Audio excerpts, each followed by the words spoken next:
moves our movements forward. And so thank you to Indigenous Women Rising for pulling that together. I'm proud to sign on to that. I'm going to fight for it down there. But I ran an organization here in the state of New Mexico, and that's how I started to get into throwing down with IWR. And part of the work that we did was grounded in understanding the connection between the harm that happens to the land and the harm that happens to our bodies. And we know that what happens to the land happens to our bodies. And I appreciate Indigenous Women Rising because not only do they understand that, but they translate it in a way that is so understandable for our communities, right? We take these huge, complex ideas and academic thoughts, but you gotta make them understandable for our grandmas, for our little ones, for people to understand and have the language so that we can begin to hold these kinds of systems accountable. The last thing that I'll say is, while I'm here, and I have a seat at the table, we have a seat at the table. I am here for us, I am here with us, and so I'm in 416, but I'm also accessible all of the time. We have a seat at the table in Santa Fe. Thank you all. Thank you, Rachel. Would anyone from our partner orgs like to say a few words before we get started on our workshop? Yay, Amanda! Hi, good morning. It's so nice to see everyone this morning. Thank you so much for giving me the opportunity to say a few words. Some of you might know us as the New Mexico Religious Coalition for Reproductive Choice. We came here for decades, advocating to protect abortion rights in New Mexico, along with many community partners who are also in this room.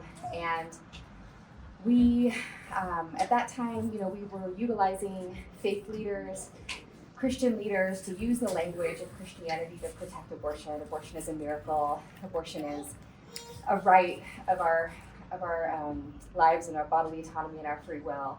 And a few years ago, we rebranded. We have such protective laws here in New Mexico, but our main purpose right now is an abortion fund. So we work with 7 clinics in Albuquerque, 3 clinics in Las Cruces.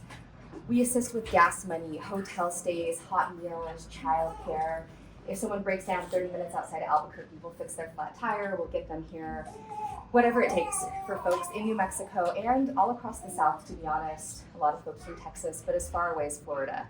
People are coming to access abortion in New Mexico. We're so fortunate to have protective laws here. So thank you for everyone who's continued to work to protect those laws. Thank you for Indigenous Women Rising as a partner abortion fund in the community. Together, we get people the access they need. So thank you so much. And thanks again. Thank you, Renee. Come talk about NewMexicoWomen.org, please. So awesome. Buenos dias a todos. My name is Renee Villarreal. I am a former city councilor here in Santa Fe, and just happy to be in all your graces and all the work that you do every day. I work with NewMexicoWomen.org along with my colleague Carly Romero. We're a statewide gender justice fund, and we are proud to support some of the partners here that are here for the long haul, that have been working towards liberty and justice in so many ways, but reproductive justice and sovereignty is really important to the gender justice movement, and we're just honored to be here to listen and learn and be in community with you all. So thank you. I did. Reproductive sovereignty, just really briefly, is a framework that we have been developing for going on 3 years now. We felt like it's really important to include tribal sovereignty, even when we disagree with them. I very much disagree with my own tribal leadership at Laguna Pueblo. They're mostly men. They say terrible things. They're very homophobic and anti-woman and anti-trans. So yeah, there's a lot I think that our tribal leaders can learn, but also they are our community's leaders for a reason, whether or not we agree with how they got into that position. And part of what this framework attempts to address is the lack of representation of reproductive health within their tribal priorities. A lot of tribes across the country that are federally recognized do have some opportunity to talk to the federal government and say, hey, we want X, Y, and Z healthcare provided at our Indian Health Service clinic or hospital, and reproductive health is almost always at the bottom. And so this is an attempt to educate non-natives about some of the beliefs we have as an organization and as staff and as individuals. And I also want folks to keep in mind that not every Native community is the same. The majority of our staff are Pueblo, grew up with Pueblo traditions, and of course every Pueblo is different. This is just coming from our experience, coming from our own understandings of what we've been taught as traditional Pueblo people, or people who grew up with our traditions and our culture. Go ahead. So you do not have to agree. It's okay if you don't agree. Again, this is a very fluid framework that we're working with. So land acknowledgement, I'm not a huge fan of land acknowledgements, frankly. Who are they for? And what purpose do they serve? I hear so much, we are on the stolen land of this Native community. Awesome, give them their land back. Figure out how to donate to those tribes, figure out how to support their schools, their clinics, their elderly centers, figure out how to do those things that are meaningful to the tribes, not what you think could be meaningful for tribes. Centering the session in reciprocity and relational. I caught a typo. So part of our culture and our traditions are about reciprocity. It's not necessarily what can I do for you so you can do something for me. It's about how we are connected to each other, and how, while we absolutely want to make sure that we're sharing our resources, we also want to make sure that the folks that we are serving or work with or are in community with us, that we can share resources together if the time comes up. And one of our board members, Danielle Lucero, who's from Isleta Pueblo, put in this incredible quote from Kachi Cook, who's Mohawk: "The waters of the earth and the waters of our bodies are the same water." And I think that's such a apropos quote when we're talking about a land acknowledgement, and how, as Senator Charlie said earlier, a lot of the disregard or the harm that's done to the land can also be translated to the harm and the disregard that oppressive systems put onto bodies that are not straight, not able, LGBT, and not male. Go ahead. Oh, this one's beautiful. So this is the first time I've seen this slide. Not what's on it, but the art. The art is what I'm talking about. So these are our values. Of course, we're Indigenous centered all the time. That's who we serve. That's who we are as staff. Trust, not just trust that we want our community members to have in us, but the trust we have in each other to fulfill our work. Accountability, connected to community, transparency, and integrity. The history of Indigenous women rising, just really briefly, I had an abortion in 2013. And it was, unfortunately, really traumatic. It was a very much wanted pregnancy. A lot of folks think that abortion is on demand and without apology. Everyone's just getting abortions willy-nilly. And if they do, that's totally fine. But with this particular organization, I wanted folks to know that abortion happens for a spectrum of reasons. And as someone who wanted this pregnancy and still had an abortion, that even folks who didn't want to stay pregnant and always wanted an abortion, they should also have a voice and be able to share their story without being stalked, harassed, or harmed in any way. Oh no! Go to Cringe Lord. Sorry, y'all. That's my work phone. Sorry, the internet cut out. That's why it's blurry.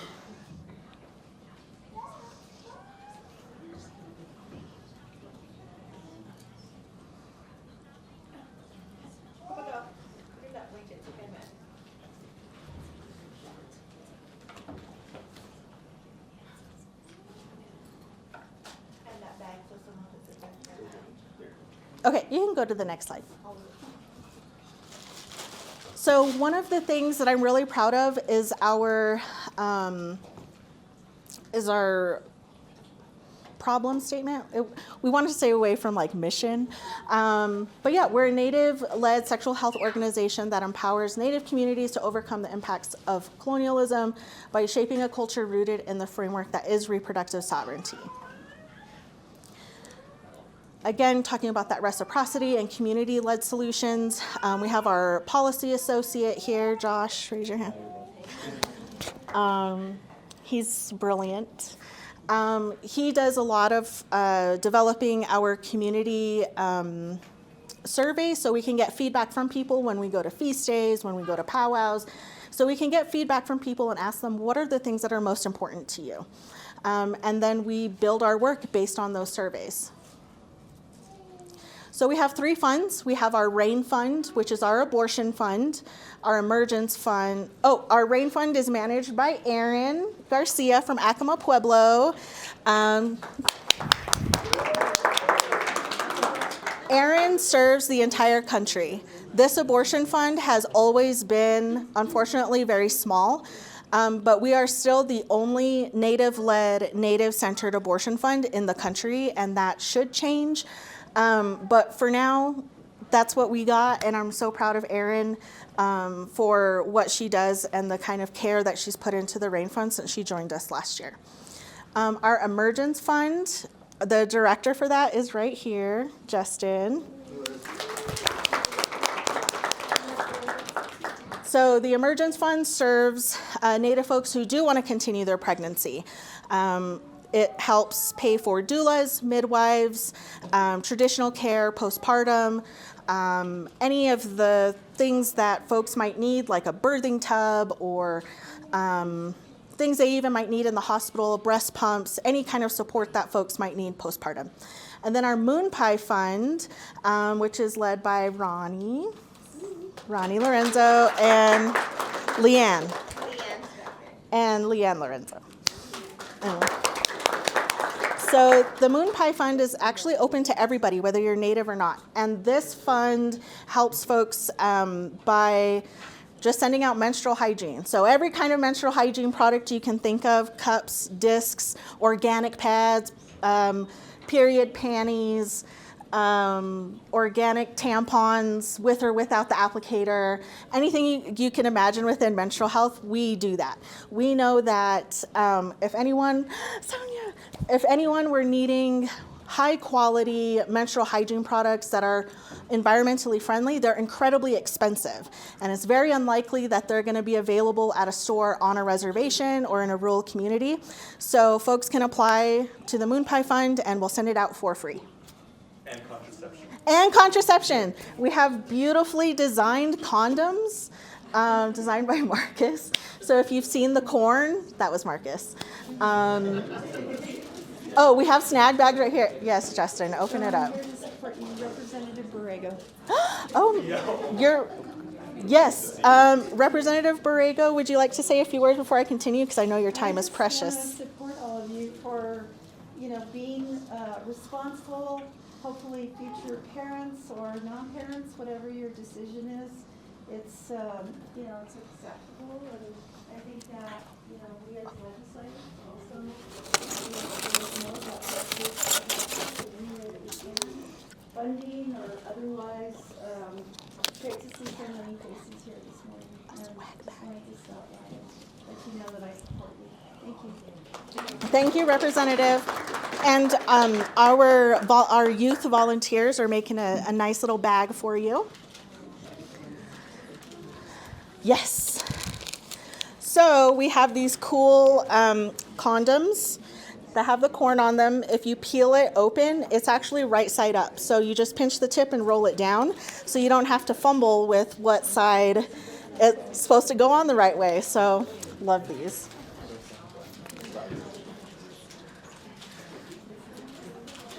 Okay. What is the definition of reproductive justice? Can someone answer that for me or for everyone? Yeah. It's like having access to the ability to make choices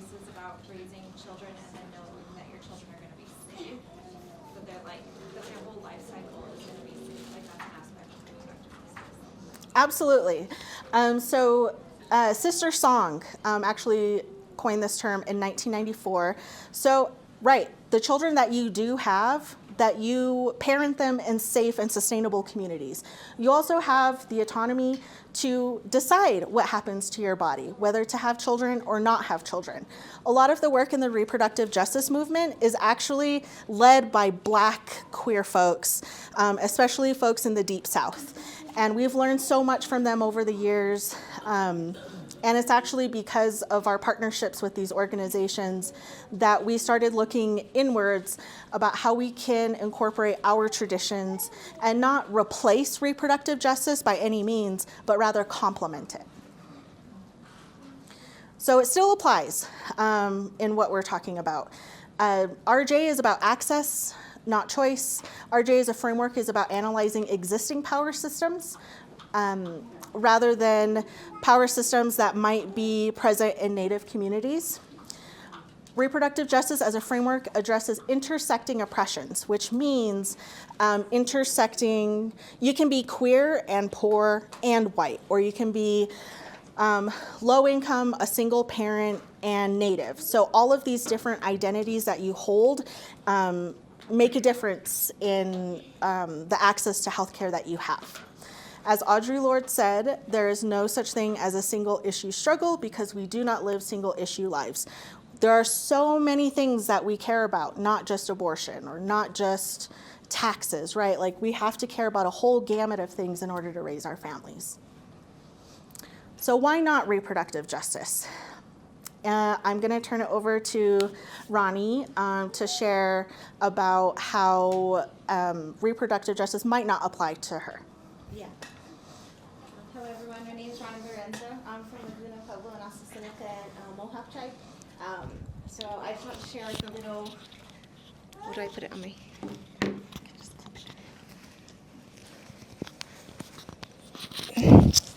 Okay, yeah, can you hear me? Oh, yeah, okay. Just a little story or like when I first heard the word reproductive sovereignty. So like hearing the word reproductive sovereignty in the beginning felt like it didn't include me or my traditional beliefs. Reproductive sovereignty applies to me and my family and me because we have to continue our ways of living, our traditions that are passed down. Reproductive sovereignty allows me to practice my traditional beliefs in a safe and healthy environment. For example, my aunts had passed down traditional remedies using earth to heal aches and pains. I had to keep this knowledge safe and healthy, and the communities can continue our traditional beliefs in a safe and healthy environment.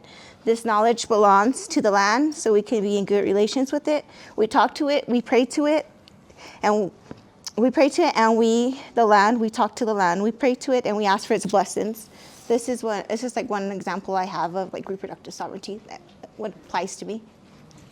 Thank you, Ron. Yeah, thank you. Sorry, I'm a little nervous, but appreciate you. And I love this picture because this is Ronnie and all her kiddos, my nieces and my nephew. One of my nieces who's right here. Okay, go ahead. All right, so hopefully this is helpful. Again, as I said in the beginning, you don't have to agree. That's okay. This is our interpretation, and this is also based off of, This is also based off of feedback that we've gotten from community members throughout New Mexico. Justice. We are asked justice for who? Some folks, like my grandma, for instance, asked, like, the court system, like a lawyer, like, what do you mean by justice? We feel that reproductive justice, just hearing it, is more reactive to existing political systems and can be perceived as individualistic. A response to injustice and existence of justness isn't necessarily applicable to us. Again, thinking about our traditional governance systems, this is rooted in rights and recognition. Again, who is giving us our rights and who is recognizing us, right? We have been here since time immemorial, our people, whether our languages have evolved over time or our traditions or our regalia, we've been here since time immemorial. And so we don't need an external entity to tell us what rights we have and that we should have recognition. Justice is also very much rooted in negotiation to what we are entitled to. even being here in the Roundhouse, even bills that we really care about, there's always an amendment. There's always discussion on things that can be taken out, things that need to be added. Should there be the word may or should there be the word shall? And again, that's a negotiation of people's rights and what's best for community members versus what's good for corporations. And it implies an end. Sovereignty, on the other hand, is a word that a lot of Native folks know. It's a word that our grandmas know, our grandpas. We might have a different interpretation or a different understanding, but sovereignty is the word that a lot of Native folks know. It includes land stewardship and land management. It includes tribal governance outside of the federal system. As I mentioned, it's a word that our elders know. It encompasses our knowledge systems. I use Indigenous very broadly because, again, we come from different communities. It's inherently cyclical and relational. I always think of cycles of life, the different seasons. We might have the same ceremony during certain times of the year. Every year, there's a reason for that, right? It's for us to all come together. Sovereignty does not end or go away, nor does it have a beginning. It just is. Hooray! Just kidding. So why reproductive sovereignty? Remember when Mudang was like all the thing? I still love Mudang. Yeah, as I mentioned, it includes land, community, communal beliefs, and isn't individualistic. It's place-based and relational.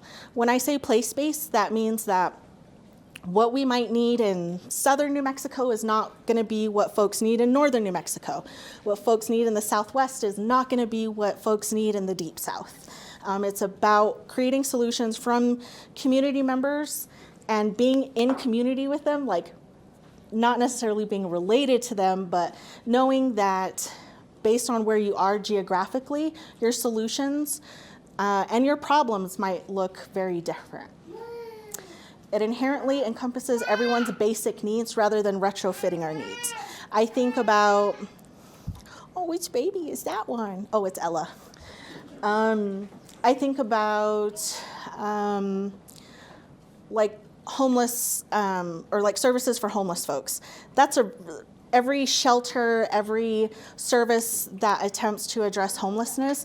We could have addressed homelessness by just funding housing for people, right? And not expecting, like, it's a basic human right. Everyone should have housing. Like, that's non-negotiable. But because of different systems that keep people from being able to afford housing and keep that housing, we retrofit these systems and try to fit them into a budget. And if we can't afford it, then it just doesn't happen.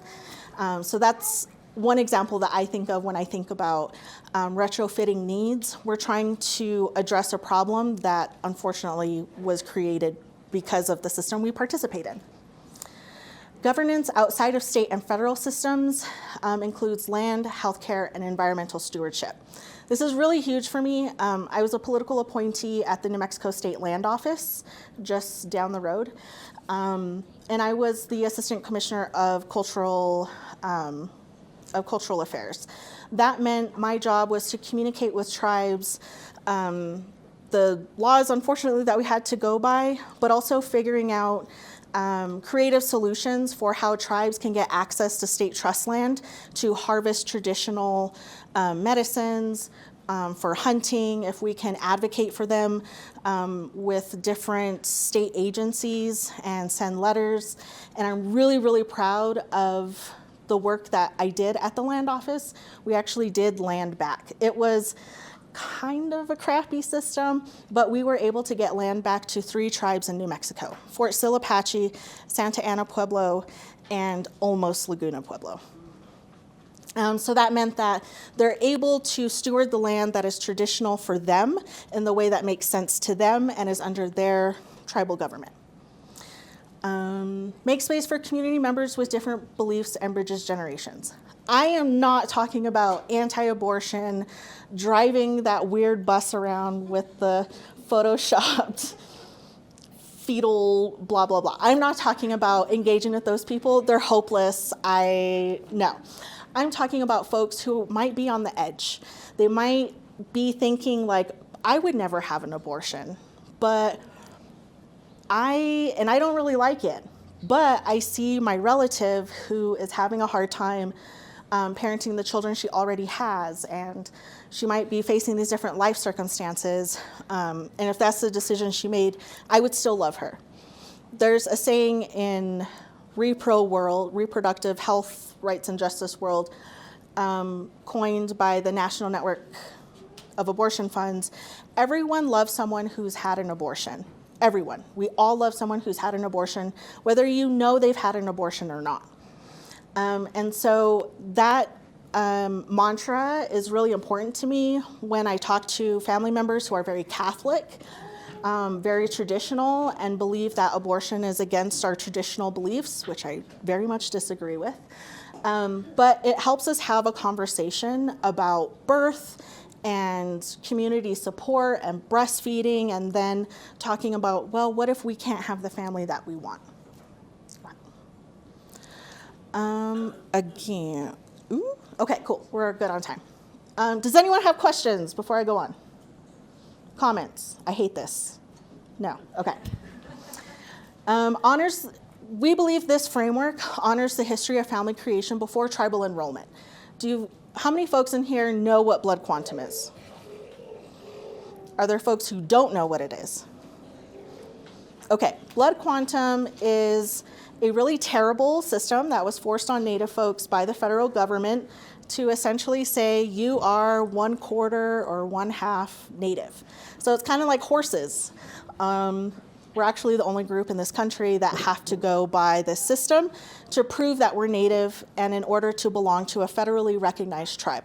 So the federal government says you have to be this percentage or this fraction of Indian blood in order to be a tribal member of your tribe.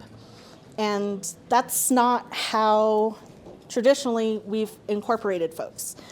I am also Mescalero Apache, and so my ancestors on that side raided everybody. And so if we orphaned children, we would take those children and raise them as Apache.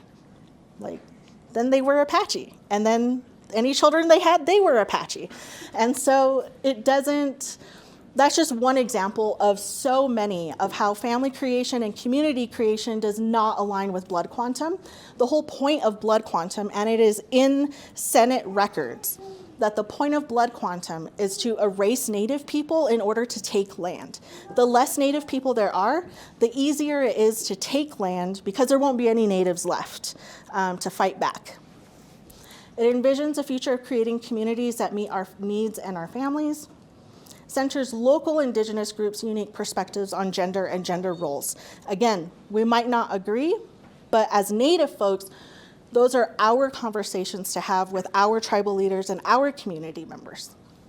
It implies a continuum of our creation, emergence, and migration stories, the present and the future. That means that, again, sovereignty didn't just begin and it will never end. We always tell our creation stories, our stories of emergence, our migration stories, because they do inform the future and the past. I'm going to take it. Does anyone from staff want to jump in on this one? No, that's okay. So for non-Native folks, I know here in New Mexico we hear a lot about Native communities being matrilineal or matriarchal. One of my best friends is Ho-Chunk in Wisconsin. They're actually very patriarchal. Everything goes through the men. But it is not patriarchal in the Western sense and what we might think of in academia or in college or theories and philosophers. No. I don't fully understand it. I'm not Ho-Chunk. But I think it's really important in this reproductive sovereignty framework that we include men. We include especially young men who can help us change that narrative around homophobia and transphobia and respecting women and talking about intimate partner violence. Those are incredibly important things within the reproductive sovereignty framework. And so just acknowledging not every community has the same clan system or Yeah. It allows us to use our traditional language when English isn't enough. There are words in Keres, which is the language spoken by Laguna, Acoma, Cochiti, Zia, Santo Domingo, San Felipe. Yeah. Where the words, there's one word to describe a scene or a space in time, a moment in time that English could never do. And that allows us to tap in, especially because a lot of us are not fluent, and there aren't a lot of people left in our communities who are fluent. But the words that we do know, we hang on to. And so when we tell our stories or we're joking around, we can use our traditional language. Sovereignty affirms our political status, not just our racial or ethnic identities. Even though I'm very much like, fuck the federal government, the Supreme Court did affirm, unfortunately, not every Native person in the country, but every federally recognized tribe and their citizens, their political status. So that means if we're part of a federally recognized tribe, that the government has to negotiate or work with us on a government-to-government basis. And it's more important than just being like racially or ethnically identified as Native or Indigenous. It allows us to meet people where they are, like social change language. I know I have my abuelas and my abuelos in southern New Mexico, and my grandmas in Mescalero, my aunties in Laguna, who actually agree with the work I do, but we're using very different language. And I'm not going to correct them on pronouns. I'm not going to correct them on when they say, when they refer to a fetus as a baby rather than a fetus. I'm not going to correct them on that because that's their understanding. And I think that's where the larger reproductive health and justice movement misses the mark and excludes a lot of people who really do want to learn. Again, it's not always our place, or we don't always have the spoons or the willingness to educate people, and that's okay, but this framework allows for us to voice that and actually practice it. It affirms relatives' indigeneity, whether or not they grew up on a reservation, whether or not they partake in traditions. This is incredibly important because we have to acknowledge the history of residential boarding schools. My grandparents went to them. Their families went to them, their parents, their siblings, and a lot of them got displaced. And when they started their own families, they might not have been able to return home to learn the language, to practice their traditions, but they're still Native, they're still part of that community. And hopefully this framework allows for them to see themselves reflected. It's a potential framework that can honor everyone's unique experiences with colonization. We're working outside federal and state systems. We don't take any state or federal funding. And these systems have proven themselves unwilling to meet this country's basic needs. Even Indian Health Services, which is considered a treaty right, even though not necessarily a treaty right for New Mexico tribes, it is still a right that we have, but it's still underfunded over $6 billion. We respect our tribal leadership, who do have a sacred obligation to protect our people, even if non-natives disapprove or don't understand. Usually those go hand in hand. This is not meant to change your mind. We're using words our people already use, and we're using the words that we use together as staff. Yes, our treatment of natural resources is a projection of how we treat women, children, gender expansive, and trans relatives of all ethnic backgrounds. We want to make it very clear that this framework is developed by us as Native people, but it includes everyone. When I say land back, I mean everyone who's already living here. There might be Natives who disagree and are like, white people, get back on the Santa Maria and like go back, go back. But we believe, since folks are already here, you have a responsibility to share the space with us and to be in community with us and learn from Indigenous communities how to take care of the land that you're occupying. And this centers everyone's connection to where they are geographically. Yes, I can do this part. Yes, thank you. because he's the artist. So yeah, the Three Sisters, we incorporate Three Sisters as a framework that really does define how we operate as an organization between our three funds along with general operating. Who has heard of the Three Sisters reference before? Yeah, it's an agricultural reference that, the Three Sisters, the corn, the squash, and the climbing beans, they're recognized for their strong bond in nurturing each other so that they can grow into fruition in the strongest way possible. And so farmers who will plant these seeds together so that they can grow together in a strong way. This is actually also depicted in our Rain Fund logo. I don't know if we have any Rain Fund logo. Oh yeah, here we go. Here on the table, this is our Rain Fund logo, our Abortion Fund logo, as it represents, again, the foundation of what Indigenous Women Rising is. It does have the Three Sisters symbolism along with this artwork, and it's also going to be a worksheet that we're going to work on here in a minute. I did write down kind of just the symbolism that we can write or that we can keep in mind, specifically talking about our organization. So in this diagram, the corn represents the funding that we provide as a central source that all can grow and benefit from. The beans represent the protection of identity and individual stories, right? Those who are sharing or those who are reaching out to our organization for funding, that they can be a sense of protection as they're shielded by the corn's blades as they grow. The squash are the yield of physical and emotional aspects of abortion care, and for those who continue to fight for care and for those who are also seeking it. The squash is representing resiliency in a symbolic way, and if it's taken care of thoroughly and thoughtfully, the plant can also ward off pests and things that try to infiltrate, aka antis.